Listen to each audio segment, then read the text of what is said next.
আসসালামু আলাইকুম। সবাই কেমন আছেন? আশা করি ভালো আছেন। এটা আমার নতুন চ্যানেল, সবাই সাবস্ক্রাইব, একটা লাইক, কমেন্ট করে শেয়ার করে পাশে থাকবেন ইনশাল্লাহ। তো আজকে আমরা আবদুল্লাপুর রোড দিয়ে ঢুকছি।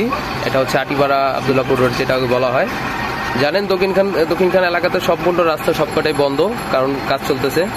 আপনার এয়ারপোর্ট কসাইবাড়ি যে রোডটা আছে ওইটাও অলরেডি বন্ধ, কাজ চলতেছে। তারপর হচ্ছে আজিমপুর কাঁচাবাজার রোড, ওইটাও বন্ধ, ওইটাও কাজ চলতেছে। হ্যাঁ, এখন শুধু রাস্তা খোলা আছে আবদুল্লাপুর রাস্তাটা। আর এটা দিয়ে মানুষ এত পরিমাণ আসা যাওয়া, এত গাড়ি ঘোড়া চলতেছে, মানে সম্পূর্ণ তিনটা রাস্তার প্রেশার একটা রাস্তার উপরে চলতেছে। মাঝখানে একটা ছোট্ট রোড আছে, সেটা হচ্ছে 8 নম্বর সেক্টর, যে রোডটা বলা হয় মোতালেব মেম্বার অফিস, যেটা আর কি মোতালেব কাকার অফিসের সামনে দিয়ে। তো ওইটাও অলরেডি বন্ধ, কারণ ওটা কাজ চলতেছে আরও বছরখানিক আগে, জানেন সবাই। তো এখন দেখতেছেন কি পরিমাণ আসলে রাস্তার জ্যামজট। এই রাস্তাটা দিয়ে আমাদের সম্পূর্ণ দক্ষিণখানের মানুষগুলো নির্ভর, এই জন্য এই রাস্তা দিয়ে সবাই চলাচল করতেছে। এই রাস্তা দিয়ে A to Z আপনার অটো, রিক্সা, ভ্যান, পিক আপ, ট্রাক, বাস যা চলাচল করার সব কিছুই এটা দিয়েই করতে হয়। তাছাড়া এখন উপায় নেই। আর মানুষের যাতায়াতের রাস্তা এখন এইটাই হয়ে গেছে। অফিস টাইম যারা অফিসে যাচ্ছে সকালবেলা, তারাও এদিক দিয়েই যাচ্ছে। আবার দেখা গেছে যারা অন্যান্য কাজেও ব্যস্ত, তারাও এটা দিয়েই যাচ্ছে।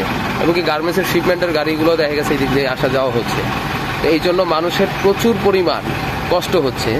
এখন এই রাস্তাটার উপরে প্রচুর পরিমাণের প্রেশার আপাতত চলতেছে, বুঝতেই পারতেছেন। কারণ আশেপাশে দোকানপাট সব কিছুই চলাচল, মানুষের বাজারঘাট সব কিছুই আশেপাশে রাস্তার দুই পাশেই ধারে আছে।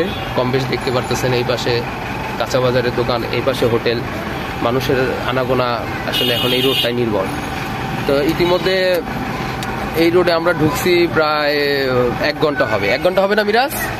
হ্যাঁ, 1 ঘন্টা হয়ে গেছে অলরেডি। আমরা আপনার যেটা ট্রান্সমিটারের যে রাস্তা বলে ওই দিক দিয়ে বের হয়েছি।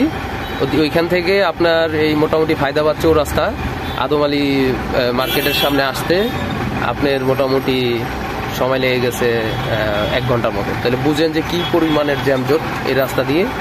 এখনো মানুষ আসা যাওয়া এই রাস্তার উপরেই নির্ভর। তো অলরেডি দেখতে পাচ্ছেন যে খুব আস্তে আস্তে গাড়ি আসতেছে, খুব আস্তে আস্তে আসতেছে, মানে প্রচুর জ্যাম, প্রচুর মানুষ। এমনিতেই গরমে খুব ক্লান্ত, কাজও মানুষের সারাদিন চাপ যায়। তো সব দিকেই মানুষ দেখা গেছে খুবই বিপদে আছে। যাই হোক, এই যে গাড়ি অলরেডি বন্ধ করে দিয়ে বসে রয়েছি, কারণ বুঝতেই পারতেছেন যে জ্যাম। আপনাদের সাথে কথা বলতেছি, এক জায়গায় দাঁড়াই কথা বলতেছি, তাহলে বুঝতে পারতেছেন রাস্তার কি পরিবেশ। তো দোয়া করবেন সবাই, যাতে আমরা এই দক্ষিণখানের বাসীরা যারা আছে, তো দক্ষিণখানবাসী যাতে আমরা সবাই খুব দ্রুত প্রত্যেকটা রাস্তাঘাট আমাদের জন্য যাতে খুলে দেওয়া হয় এবং খুব দ্রুত কাজগুলো কমপ্লিট হয় ইনশাল্লাহ। সবাই দোয়া করবেন। কথাগুলো ভালো লাগলে অবশ্যই একটা শেয়ার, লাইক, কমেন্ট করে জানাবেন ইনশাল্লাহ। আসসালামু আলাইকুম।